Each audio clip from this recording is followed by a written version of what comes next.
Welcome to the Teaching Journeys podcast with Dave Roberts.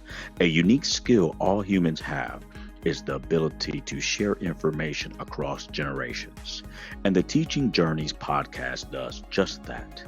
It creates learning opportunities with each amazing guest with a goal that each episode makes a positive impact on people worldwide. Before we hear from today's guest, please share this podcast with your family, friends, and colleagues, and don't forget to leave a rating, review, or both.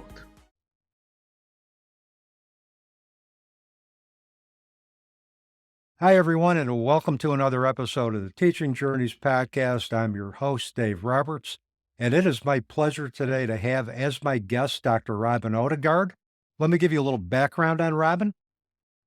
Robyn is a former competitive beach volleyball player with a doctorate in high-performance business psychology. Now, if she worked for the mob, Robyn would be the consigliere, or in English, chief advisor or confidant. Think Dr. Jennifer Melfi on The Sopranos. She's both a high-performance business psychologist and a sports psychologist. Her clients are mostly men around 40. That is about the time they realize they are not invincible. They are the face of their brand, successful, high-energy, fast-paced, intensely private. They have quick minds that can think through and accept or reject solutions rapidly. Robyn, affectionately known as Mental MacGyver because her expertise is in real-life complexities.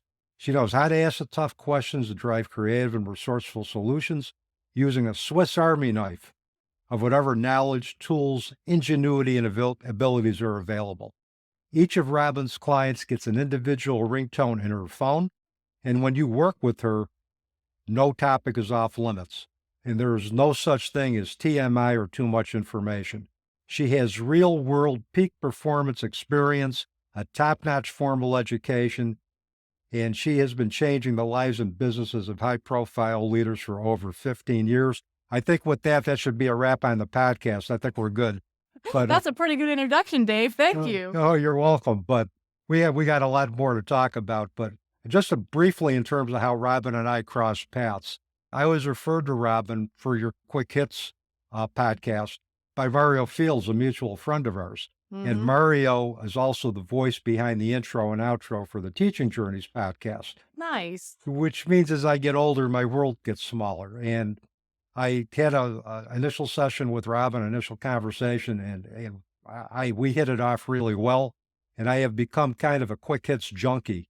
I've been on your quick hits numerous times. And one of the beautiful things about Robyn, apart from her expertise in terms of working with high-profile business leaders, is her ability to create a welcoming, inclusive, safe atmosphere where people from all different backgrounds can share their perspectives without fear of having to defend their beliefs, draw lines in the sand. It all works. And I've been on panels with individuals who have much, much different backgrounds than myself, and it all works because you set the stage for all of those thoughts to be welcomed and come together. And it's a beautiful type of synthesis. Well, thank you. I'm very fortunate that the people who choose to be on Quick Hits, like you, are open-minded, willing to share their opinions, but also willing to learn and grow. And that just makes for a great opportunity to have an amazing conversation every time. Absolutely. Absolutely.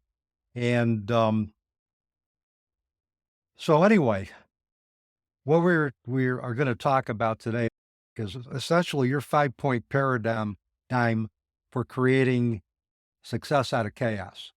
So, but before we get into that, Robyn, please tell our listeners, our viewers, about the event or events that have shaped your life path, that shaped your experiences in terms of what you're doing in the present. Well, I have a lot of chaos in my past. As you know some of my story, Dave, but I'll share it here for your listeners. Real high level, I grew up in a cult. When I was 18 years old, I was married off to my first cousin, who was 11 years my senior. And he promptly moved me from California, where I grew up, out to Charlotte, North Carolina. And when I got to North Carolina, I learned 3 things very quickly about him. 1, he was not very bright. 2, he was very badly in debt. And 3, he had a drug problem. So trifecta, good job, Dad. Yeah. But those 3 things actually ended up being silver linings for me. Because he was in debt, he wanted me to get a job. He needed the money. I had to work. And so I got a job. Married women in my family don't work. Because he wasn't very bright, he couldn't keep the grooming in place that the cult had put on me about women's roles and who they're supposed to be and what my place was and the subservience and all of that. He couldn't hold that in place. So that combined with the fact that I was working and had access to people who weren't in that kind of space really changed me, helped me grow, let me become a different person. And the fact that he had a drug problem 8.5 years later, he threw me out. He told me it was because I was lazy. And my dad called me and gave me the riot act and said if I had been appropriately submissive, I would have been able to make the marriage work. But what I learned many years later, what had actually happened is the drug cartel that he had gotten involved with needed me out of the way because they wanted to steal his identity, which they did do. He almost ended up in federal prison because I had fixed his credit and they wanted to use his credit. But they knew that I did our family finances and that I was going to recognize what was happening and be able to stop it. So they needed me out of the way. So they convinced him that I was holding him back, that he could do better than me, and that he should get rid of me. And so he threw me out. And I've got to tell you, if a cartel wants to get rid of you, that's the pretty clean way to do it. So thank you to the cartel for that. Wow. It sounds like, just a lot of different challenges you were faced with and categories that you had to navigate. But it just proves that there is every dark cloud, there's a silver lining. So obviously you were able to transcend that, learn from it, and that's brought you to who you are in the present. And being a past addictions professional and counselor, I'm very familiar with the chaos that Yes. that addicted individuals come from and create, because of their circumstances. And unfortunately, there's a lot of individuals that get that are, victims is not really the word that I want to use, but that are the product of their chaos. So, well, and I know that's just a brief snippet. That's just the very first part. That's like the first 8 years. Then that's when I got to play competitive beach volleyball, though. So that was great. I got to be a competitive athlete, had to figure out how to be an adult. I did make my own mistake. My next marriage was totally my own fault. I married a narcissistic, closeted bisexual. 0 out of 5 stars, do not recommend. But he moved me from Charlotte up to Long Island. And when I got there, I couldn't get a job because I was just a pretty girl with a high school diploma. I didn't have a network there like I did in Charlotte. And he promptly moved to London, England to take a job there and left me on Long Island. And so he said to me, we don't need your silly money anyway. Why don't you just go to college? And that's why I had the opportunity to get an undergrad, a master's, and a doctorate in 6.5 years. I paid for it with the money from my house that I had sold, but he was paying my living expenses to keep his tax status here in the US. So that was a bonus of that relationship, which ended very badly. And just so your listeners know, I'm in a very good relationship with a very good partner now. So it all ended up well. Russ is amazing, my current husband. Yes, and from what the posts I've seen on social media and from the way you've talked about him, he is an amazing partner and somebody that is a great complement and companion. So, but yeah, narcissists and relationships kind of don't work out in terms. It doesn't work out at all, just because of the lack of the empathy factor and the self-serving tendencies that they have. The lying was my biggest thing. I had 2 rules: be nice to me and don't lie, and he couldn't follow either one of them. Well, yeah, he couldn't.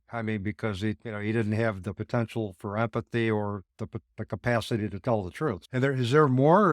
There are lots and lots and lots of stories that I could tell you. We could take up the whole hour with my crazy life. But what I can tell you is that the life that I have now, if I had had this life in my 20s, I probably would have thought it was boring. What I realize now is, no, this is peaceful. Having a good partner, being confident that he's going to be there, that he's going to care for me and I'm going to care for him. Having a little dog I teach to do circus tricks. It's peaceful, and it's very different from the chaos that I had in my 20s and 30s. So I'm very fortunate to now have a more peaceful life. Well, and a lot of individuals who come out of chaos and find control, there's a couple of things that, from my experience, that could happen with that. One, the control is intimidating because it may be too boring. So they may self-sabotage that to recreate the chaos so that they can feel alive again. Yep. Or the second thing is, like you, they kind of just embrace it because the chaos that they've experienced previously was just too much for them to bear, and it was just like I've had enough. I want some stability. I didn't do it right away. The best advice I ever got from someone was, Robyn, you are resilient. Stop making decisions that make you prove it. That self-sabotage, that making decisions that cause chaos, I went through that stage for sure before I got here. And too, and I've had to be resilient. My own background and my own history. But there are some days I wish I didn't have to be resilient. I wish I didn't have to prove this over and over that I'm resilient again, because I became resilient through the product of personal tragedies and life-altering circumstances. But sometimes I just wish I could be me without being resilient. Right? Just live a calm life that doesn't require me to constantly have to keep getting up. Yes, I agree. Yeah. So is there any more before we move on? No, let's move on. Let All me not take up the whole time with my story. Well, we're going to have to have you back so we can do part 2 of your story. We're going to have to do this again. So, but anyway, please tell our listeners and viewers about what the 5-point paradigm for creating control out of chaos is. So this started because when I work with clients, I'm very organic about where are they, what do they need, what tools of mine can I bring to the table. And the challenge was, it's hard to explain to clients how I can help them when it's just like, you know what, trust me, my brain works really well. And so I wrote this paradigm kind of as a loose outline for this is kind of how I work with clients. But what I found was just having the outline can help some people who aren't even my clients. So let's talk about kind of what it looks like. So the very first part of it is you got to figure out what the issue is, like clarify what's going on. And the question I love to ask is, what would you like to be different?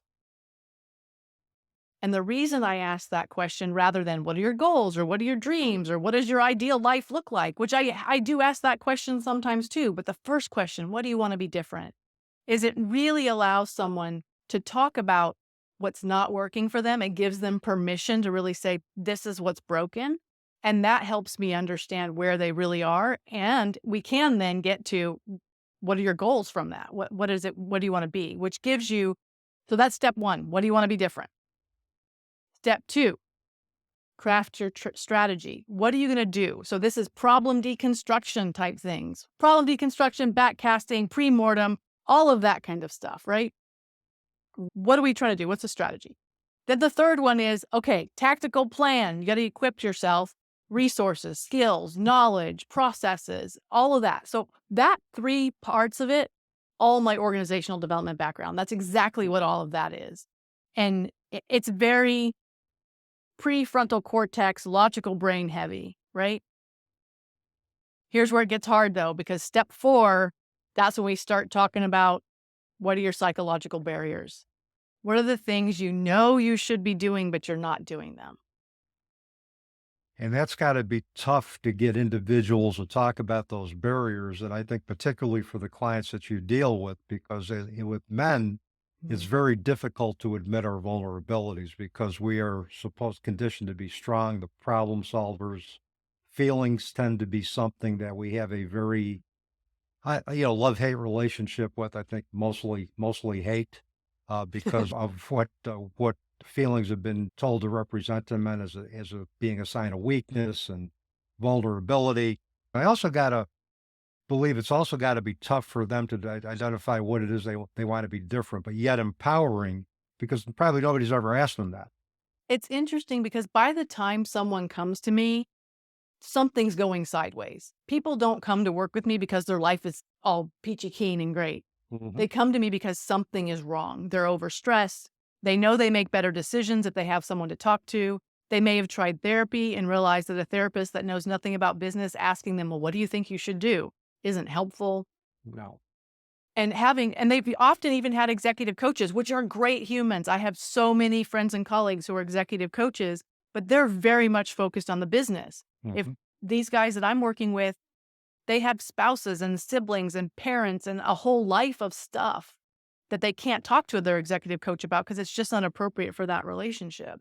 What makes me different is when I say, what do you want to be different? Anything, life, business, bring it all and let's see what we can figure out. And my superpower is getting guys to feel comfortable and being able to talk about that stuff. I used to be a middle management supervisor in an addictions facility. And one of the things I always made it a point to know personally what was going on with the individuals I supervised. Because a lot of times what may not be, recognized is that what's going on at home is going to impact what's going on at work. It's going to impact decisions that leaders make. It's going to impact how they supervise individuals. And and for me, I always have tried to understand what personally was going on in somebody's life. So if their work performance was effective, I had something to go back to. What's going on in our lives sometimes isn't inextricably separated from what goes on at work. It's It intertwined. never is. You No. only have one bucket of mental ability, mental toughness, emotional space, psychological, whatever. Like you have one bucket, and work takes out of that bucket, and life takes out of that bucket, and your personal stuff takes out of that bucket. And when that bucket's empty, it affects everything. Yep. So if your life is in chaos, your business is not going to be okay, especially if you're the person who is the cog that holds the Venn diagram of all the things together. Mm-hmm. Yeah, if those parts aren't managed, then there's going to be continual chaos, and there will be no control whatsoever. Exactly. So what are some other points in your 5-point paradigm? We talked about what's wrong and then the structure and the tactical plan. And we talked about psychological barriers. I'd like to talk a little bit more about psychological barriers. Here's the thing with psychological barriers. Oftentimes they are not your fault, but they are your problem. You do have to fix them. You are responsible for managing whatever is. So psychological barriers can come from your childhood. They can come from past relationships. They can come from all kinds of interesting places. So it may not be your fault. This may be something that was, put into you when you were 10 years old. However, if it's negatively affecting your life right now, it is your problem. And that's where the taking ownership part, rather than placing blame for psychological barriers, is a huge deal. Getting people to the point where they're like, you know what, you're right, I need to be responsible for this. So that's one thing we work on in psychological barriers. And I think that's important because I think the more we can facilitate or help individuals take responsibility for their destiny, the more we become less directive, and we're not working harder than that individual to help them achieve their goals. Take ownership. It may not be your fault, but it's what's contributing to the barriers that I'm experiencing now, my lack of productivity in the workplace, my lack of fulfilled relationships outside of work and within work. And I think the more we can get individuals to say, hey, I own this, the greater the chances for success down the road and for leading a more fulfilled life is going to be. Absolutely. And I use a combination of motivational interviewing and clean language to help people move towards and make decisions for themselves. So I don't ask them, what do you think you should do? I ask them, what hasn't worked? Well, the nice thing about the motivational interviewing approach, it meets every person that you work with where they're at. And people are at different levels of motivation to change anyway. Some individuals may see that what they're doing is fine. They may be in like the pre-contemplation stage of change, and they see nothing wrong with what they're doing. But our goal isn't to get them from pre-contemplation to action. It's to get them to at least contemplate that the way they're doing things may not be working. Recognize the chaos. Recognize the chaos and do education around what chaos looks like, what intergenerational trauma looks like, what other factors may contribute to chaos in our lives. Motivational interviewing actually is something that, we used a lot of in the latter stages of my career as an addictions professional, because it worked very well working with clients who are very resistant to change, but yet we can still see where their levels of motivation were and work with that to get them gradually towards action and towards redefining their own life and taking ownership and being the co-creator of their own reality in conjunction with the universe. I love that I can say motivational interviewing and you know what I'm talking about. I love that. It's been empirically validated in a variety of different research studies over a variety of different problem areas. So I'm a card-carrying believer and advocate for motivational interviews. I'm glad you incorporate that with your clients. Oh yeah, I use it with sports psychology. I use it with business psychology. I use it a lot. And clean language has some great questions that really build on top of motivational interviewing really nicely. Well, and here's the other thing I like about it, because, and I'm sure you've run into this, Robyn, with the clients you've worked with, is that they've come from circumstances where they have ambivalent relationships with authority anyway. Mm. And if we look at addiction as kind of an example, before the philosophy in terms of working with addicts was content-oriented confrontation about their denial and basically breaking them down until one day either we're going to be motivated to change, or more often than not, we'll just comply to get you off your back. And so the motivational interviewing approach, really what that does is I think it diffuses a lot of defensiveness from individuals who think, well, here's another authority figure. Here's somebody who's going to tell me what to do, how I should live my life. We're not doing that. Not my job. It's not my job. It's just, where do you see yourself, and how can we help get you there? It's more of an empowering model as opposed to a directive or disempowering approach to therapy. A dance rather than the wrestling match that therapy often is. Yep. Absolutely. Another part of my paradigm that the motivational interviewing really helps with is that the cause of the problem is in the past. Whatever's happening today is because of the past. Can't change that. But the solution is in the present. What you do today determines whether today is going to be a continuation of the past or a new step on a different path. Yep. However, the motivation to actually do something different today is your future self. So the challenge is, how do you take motivation from 6 weeks, 6 months from now, and pull it into today to allow you to make change? Because the easiest thing to do is to allow today to become a continuation of yesterday. That's right. And I'm a firm believer that the past is our greatest teacher. But if we stare at the past constantly and we ruminate over what could have been or what should have been, it prevents us from living in the present and creating the future that we so desire. And, and I'm a firm believer that the past is one of our greatest teachers anyway. You find ways to utilize that very effectively in terms of, okay, what can we learn from what you did in the past so that we're not repeating the mistakes of our past? How can we use that to build on the present and the future that we want to create for ourselves? And one of the things I love to ask my clients is, do you believe the voice in your head? Because your voice in your head is talking to you about things you've done in the past and how that's going to be who you are forever and ever. So if you ask, do you believe the voice in your head, you're getting past information. That's right. And you're just, and it's just, those are just past tapes of what you should have been or what you could have been, not who you are or who you're capable of being. And, I tell individuals that I speak with is that choose to see the world through your own eyes, not through the eyes of anybody else. That's hard instruction right there. It's difficult to implement because those past voices continually come up, particularly at the slightest hint of failure.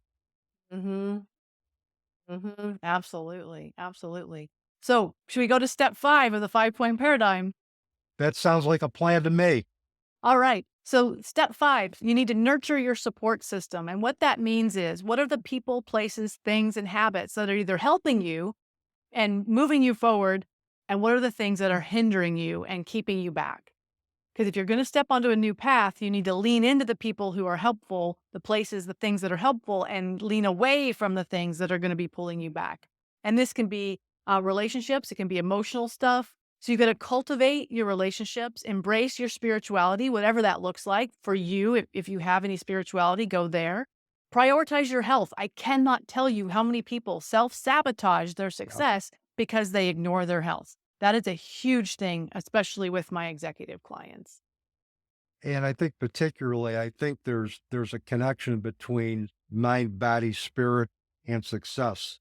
I really believe that wholeheartedly, that if we're feeling physically fit, everything else falls into place. And I basically, during COVID, I let myself really go as far as weight wise. I hit like 252 pounds. And then I looked at myself as, I can't do this anymore. If I'm going to continue to function at a high level for my students, and for any of the other people that come into my life or that manifest in my life, I need to get myself in physical shape. So I committed. I lost over 70 pounds, and I've been able to keep it up for 2.5 years. And I really firmly believe that has helped me lead a more, fulfilled, productive, and active life. And I just feel much better about everything. But I also think how we think impacts how we feel physically and also in terms of outcomes. I like the fact that you talk to them about embracing spirituality or whatever they believe. If they can integrate some spiritual practices that help them to develop a sense of awareness about who they are and a sense of connection to a world, to something that's greater than themselves, that's going to make them more empowered leaders and more effective leaders. And I think more empathic leaders. Exactly. And it makes them more self-aware. And I think Yep. that's a huge part of being high potential because here's the thing about being a high performer. It's not a destination, it's a lifestyle. Yep. You have to do it on a regular basis or it just doesn't work. I mean, I wish that like working out was something, okay, I've worked out for 30 years, I can coast for the rest of my life. But that unfortunately is not how it works. And that's true of any success. What you've done in the past brought you here, but it's not going to keep you going forward. And one of the things I committed to was working out, regularly, during hmm the week, 5 times a week on the elliptical, doing, some light weight training, walking when the weather is nice as well. And is it something that I would prefer not to do? Sure. But I realize that if I'm going to increase my quality of life, if I'm going to become fully engaged with the people that I care about and with the things that I'm passionate about, I have to be in good physical shape. I want to be patrolling the halls of Utica University when I'm 80 years old. Yep. I don't want to retire. And as long as I can keep moving and I can keep physically fit and also put mindful eating into that category, if I hmm can do all of that, I'm going to be more effective as a hmm father, as a teacher, as a spouse. Well, and that's what I tell my clients when they tell me, oh, I don't have time to do that. And I said, the thing about your health is you can make time to take care of it now, or it'll steal the time from you later. Do the clients you work with, do they also have a lot of financial difficulties? Is the chaos they've created for themselves b- partly because of their inability to manage finances or not allocate finances accurately, either from a business sense or a personal sense? It depends upon the client. So, some of my clients, absolutely not. They are, I mean, they have sharp minds, they have financial minds, they do not have financial issues. For some clients, they are fine, but they have a spouse who spends money like water. I was just saying, spends money like water. All right, I can do it. Um, and so that's a problem. Like, how do you deal with that conflict? And we deal with that. But for my athlete clients who are, instantly wealthy, they went from being, just a kid who happened to play football to suddenly making literally millions of dollars. Yeah, finance is tough for them and it's hard for them to know who to trust. And that's the challenge is when you suddenly come into money from that kind of space, everybody's touching you. Yeah, everybody's your friend. That instant wealth is really, really hard to manage. And knowing like, who do I trust? And so I have like lists of financial advisors and lawyers and people that I can say, hey, if you don't have these people that you can trust, I can help you. Now, often I'm not the first one that they come to. They often come to me already with financial advisors and lawyers and stuff. And then I have to kind of carefully discern, are these good people or are these people crooks that are trying to take this person's money? And that's got to be a delicate tightrope to walk in terms of how you disclose that to a client. And Um, it is because who do they already trust and what are they saying to them? Because if I come in and I'm like, I think that person's lying to you and they trust them, even if they are lying, I'm going to be ousted, which doesn't do them any favors. No. And the other thing is, and this is another thing I tell my students, you go into a therapeutic relationship with the idea that it's going to be long term. Trust isn't going to be built immediately. Individuals are going to trust you more and more to the extent that they're more and more comfortable with you. So what comes out in an initial session may not come out in another session. So if Mhm. you're going to present that you're thinking like a financial advisor, they may want to take a look at this individual as far as integrity, as far as their business practices. I imagine you have to really time that where you present that where you feel that their ability to trust you is greater at that moment than it was in the beginning. And It's your sometimes chip. that's not even my role. Sometimes my Yep. role is just to help, especially with athletes. They need help with the sports psychology stuff and managing that and making sure their personal life isn't creating havoc for them on the field or on the court or on the course. And I have a client. This is a really good example. It's golf because golf is we all know very mental game. And I was like, you don't have a golf problem. you have a head trash problem. Mhm. And that's my responsibility, is helping him with what's going on with his head trash. Now, if that's being caused, if that psychological barrier is being caused because there's drama with his financial advisor and where his money's going, or what's happening, then yes, that becomes part in my purview and my responsibility.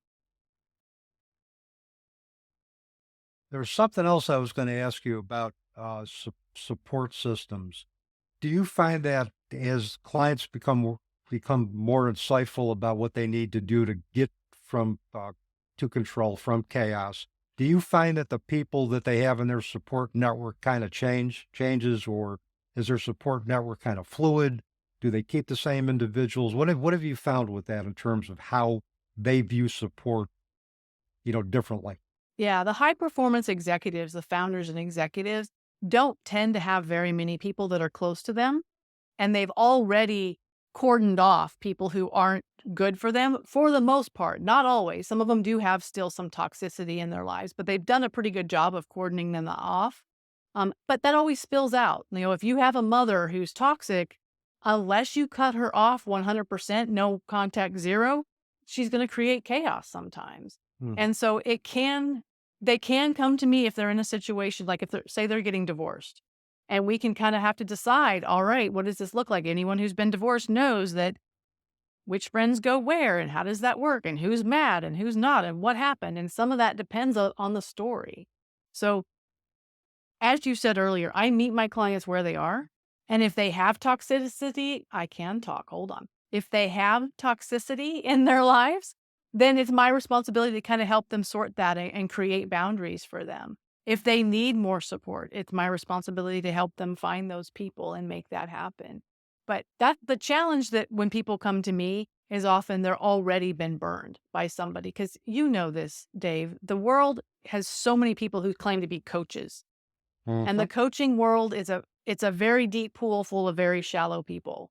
And it is hard to find a good one. So a lot of times people come to me with a little bit of chip on their shoulder, like, I've done this coaching thing and I've done therapy and it's just stupid, but fine, I'll talk to you. And I have to get through that first. Yeah, and you're right. And there are a lot of individuals who purport to be coaches, but there are a lot of coaches that don't have the skill to really help individuals navigate through complex issues. And that's the Right. same with any profession, whether it's addiction professionals, lawyers. There's good, and then there's bad, and you just have to know the difference. So, You have to be resilient too. It took me a long time to find someone who could be my business coach, my person, be a me for me. mhm. It took me a long time to find somebody like that. Well, and I think it needs to take a long time. And I tell my students, I said, look, tell your clients, if they tell them to get more than one opinion. I mean, tell them if they don't feel like they're resonating with you specifically, assist them to find somebody who they think can. What'll happen is that one, you'll tell them that you'll tell that person that you have a lot of integrity, that you have their best interests at heart. And, and the other thing is that the message is that we're not looking to make a buck. We're looking out for your best interest.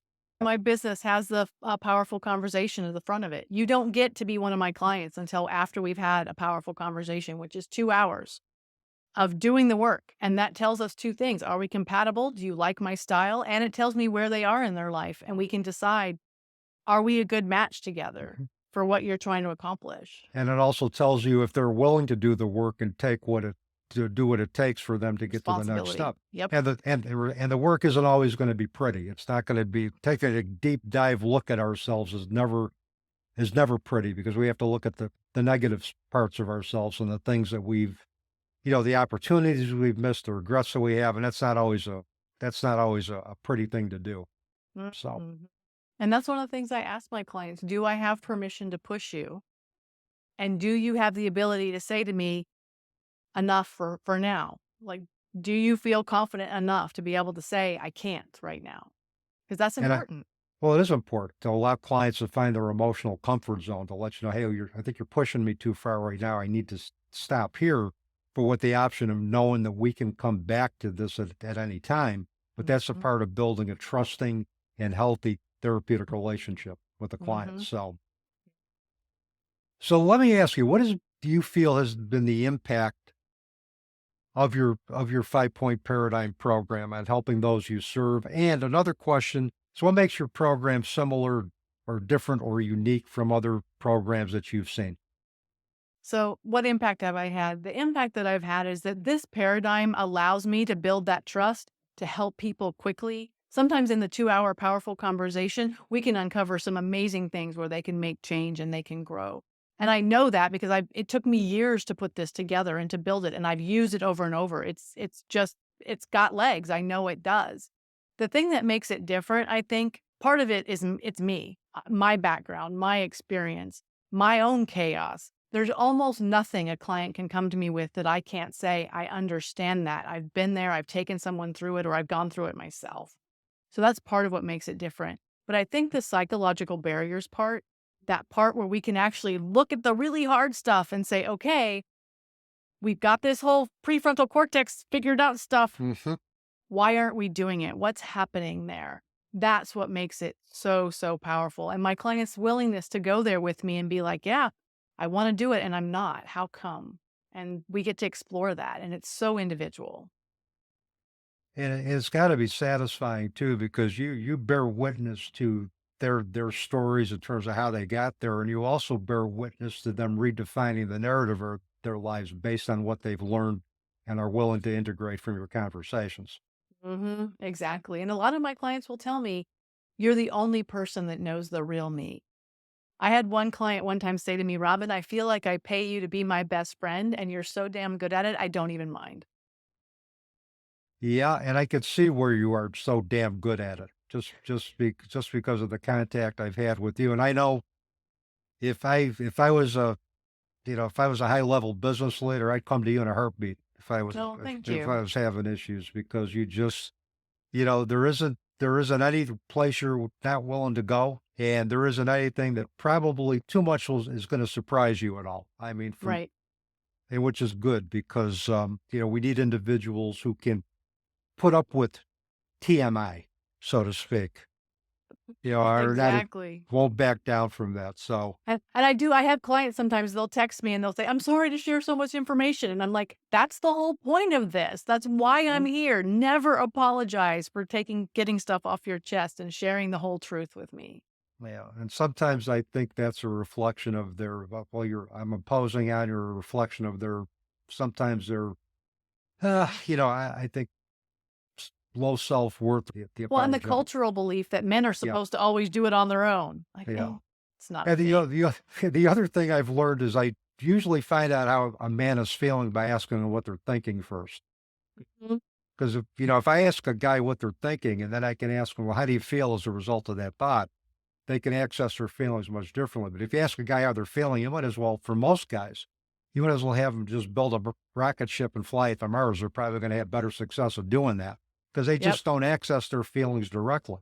But I have but to teach my clients that if I say, how are you? Responding, fine, how are you is not the correct answer. no, and there's an acronym for FINE too. I think that kind of sums that up too. That we're not as fine as the word indicates. So, Right?